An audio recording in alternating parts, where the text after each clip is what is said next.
Når eleverne møder efter sommerferien i skole, så vil der være en del ting, der er anderledes.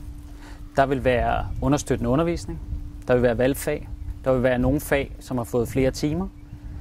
Der vil også være nogle ændringer i forhold til 8. årgang, som skal gå til præst, eller de elever, som skal gå til præst. Hvad ved I om reformen? Prøv lige op med hånden og komme med et kvalificeret bud. En del af de nye ting, der kommer efter sommerferien, vil være flere undervisningstimer i dansk og matematik. Helt konkret vil det være 30 timer om året. 7., 8. og 9. årgang får mere i dansk og matematik. Derudover vil valgfag blive obligatorisk allerede fra 7. klasse, og alle årgange vil få understøttende undervisning. Helt konkret vil 7. og 8. årgang have 156 klokketimer om året, og 9. årgang vil have 126 klokketimer om året. Så skal det ikke nødvendigvis være noget med, at man bare løber, men hvor bevægelsen eller motionen bliver indtænkt i den faglige undervisning.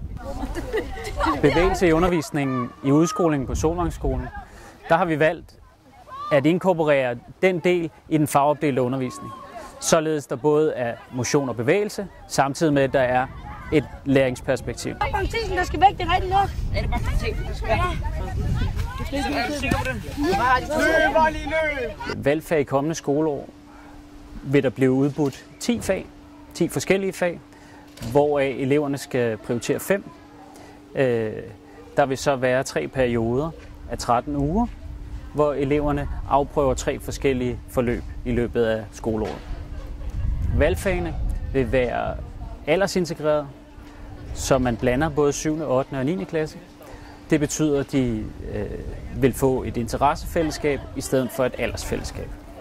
Alle elever vil i slutningen af dette skoleår eller i starten af næste skoleår få et katalog med hjem over de fag, der bliver udbudt, og eleverne vil så ud fra de 10 fag skulle prioritere 5. Kontor. Ja. Hvad skal der skrive? De elever, der går til præst på 8. årgang, der er tiden flyttet fra torsdag morgen til torsdag eftermiddag. Og det betyder, at eleverne på 8. årgang, der skal gå til præst, vil skulle gå fra kl. 14 til kl. 16 om torsdagen. Det har den indflydelse på 8. årgangsskema, at de slutter tidligt i skole om torsdagen, og dermed vil få en anden lang dag til kl. 16.